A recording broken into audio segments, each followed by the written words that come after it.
wind howled like a banshee outside, clawing at the boarded-up windows of the Villisca Axe Murder House. Inside, huddled around a flickering lantern, we were four friends, seasoned veterans of the paranormal. We weren't here for the thrill of bumping into furniture in the dark. We were here for legitimate evidence, hoping to capture a voice, a fleeting image, anything that could shed light on the unsolved murders that stained these very walls. "So, Rob," Sarah, our resident skeptic, drawled, her voice barely audible over the wind's mournful song, "you really think a guy with an axe is going to show up after all these years?" I chuckled, the sound hollow in the cavernous living room. "Not literally, Sarah, but residual energy, imprints, who knows? This place has a heavy history." The Villisca Axe Murder House was infamous. In 1912, a family of 8, 6 children and their parents, were brutally murdered in their sleep. The weapon, an axe, the culprit, never found. The house, meticulously restored to its 1912 state, was now a macabre attraction for the morbidly curious like ourselves. We'd spent the day setting up our equipment, EMF readers, EVP recorders, a spirit box, anything in our arsenal that could detect the whispers of the past. The oppressive atmosphere, the constant sensation of being watched, was already getting to me. It wasn't just the knowledge of the tragedy, but a prickling unease that settled deep in my bones. Just past midnight, a low groan echoed down the hallway, sending shivers down my spine. Sarah scoffed. "Settling house," she muttered, unconvinced. But it wasn't settling. It grew louder, closer, a guttural moan that seemed to emanate from the walls themselves.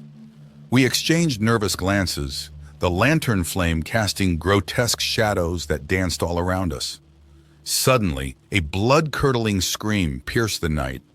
It wasn't human, more like a high-pitched, desperate wail. We froze, our hearts pounding in unison. The scream came again, closer this time, followed by the unmistakable sound of frantic movement. Scurrying footsteps on the floor above. Panic seized me. This wasn't part of the plan. We weren't supposed to encounter anything this aggressive. "We need to get out of here," I yelled, grabbing my backpack. The others scrambled to their feet, fear etched on their faces. But before we reached the front door, another more horrifying sound filled the room. A rhythmic, sickening crunch. It was the sound of bone against wood. Our blood ran cold. We huddled together, backs pressed against the wall, the chilling crunch echoing above us. Then an unearthly silence descended, thicker than the darkness itself. We waited, holding our breath, for what felt like an eternity. Finally, Sarah, her voice barely a whisper, said, What was that?" None of us dared to answer. We didn't need to. The answer hung heavy in the air, a sickening realization that turned our blood to ice. Someone or something was upstairs, and it wasn't alone. The front door creaked open a hair's breadth, a sliver of moonlight illuminating the dusty floorboards beyond. We were trapped. The question wasn't if we were going to get out, but who, if any of us, would make it through the night. The sliver of moonlight by the creaky door seemed to taunt us, a cruel reminder of the world outside this macabre prison. The silence that followed the horrifying crunching sounds upstairs was even more terrifying. It felt like a predator assessing its prey, waiting for the opportune moment to pounce. As the minutes stretched into what felt like hours, Sarah spoke, her voice barely a whisper. "What do we do?" There weren't many options. We were trapped in a house with an unknown entity, the chilling echo of footsteps the only sign it wasn't alone. Panic threatened to consume me, but I forced myself to focus. "We need to stick together," I said, trying to sound more confident than I felt. "There's strength in numbers." Mark, the quiet observer of the group, chimed in, his voice trembling slightly. "Maybe there's another way out, a back door?" Hope flickered in my chest.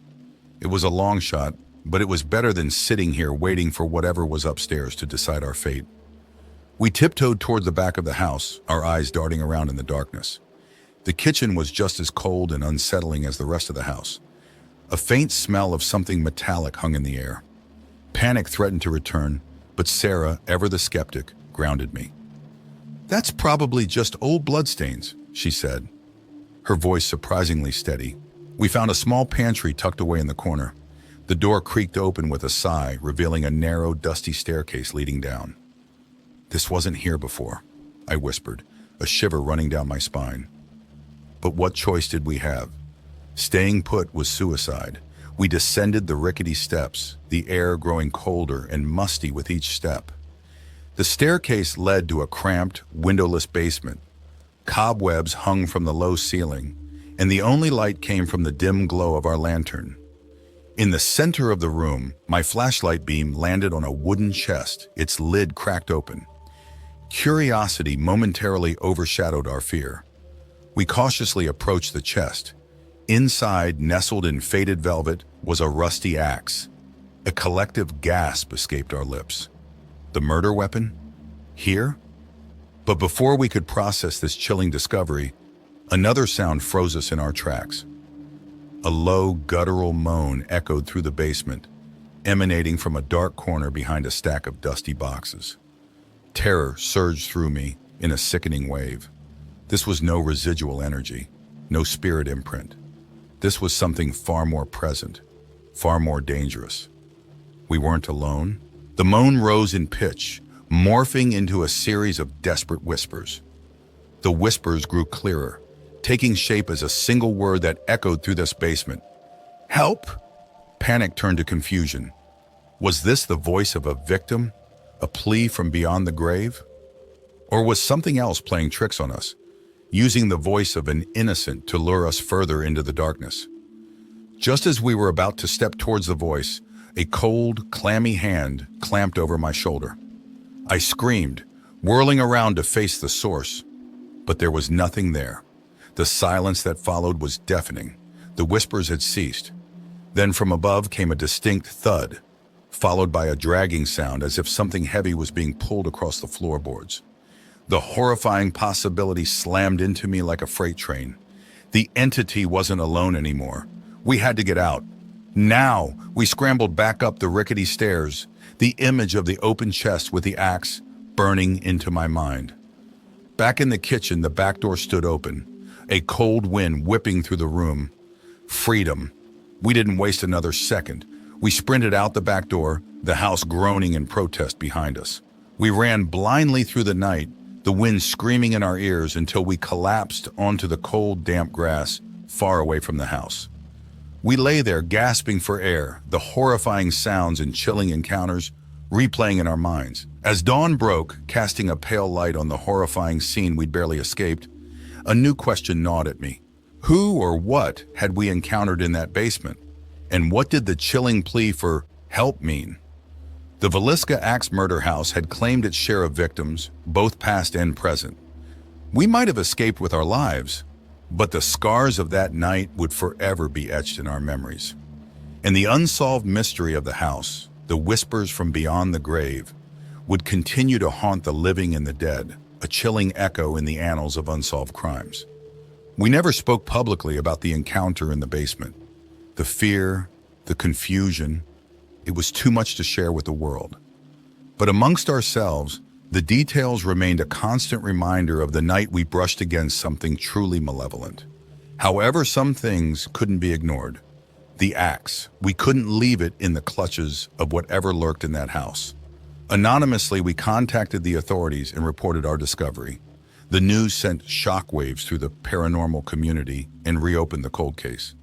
Forensics experts descended upon the house, analyzing the axe for any trace evidence that could lead to the long-sought-after killer. While the investigation yielded no concrete answers, the discovery of the axe reignited public interest in the unsolved murders. New theories emerged, speculation ran rampant, and somewhere deep within the Villisca Axe Murder House, a presence stirred, its chilling whispers unanswered, its motives shrouded in the darkness. The house continues to stand, a monument to a gruesome past. Tourists still pay their hefty fees to spend a night in the shadow of tragedy. But whether they encounter the whispers, the chilling touch, or the phantom crunch of bone on wood remains a mystery. One thing is certain, the Villisca Axe Murder House holds its secrets close. The echoes of the unsolved crime, And the chilling encounter in the basement will forever be a part of its story. A reminder that some doors are best left unopened, and some mysteries are better left unsolved.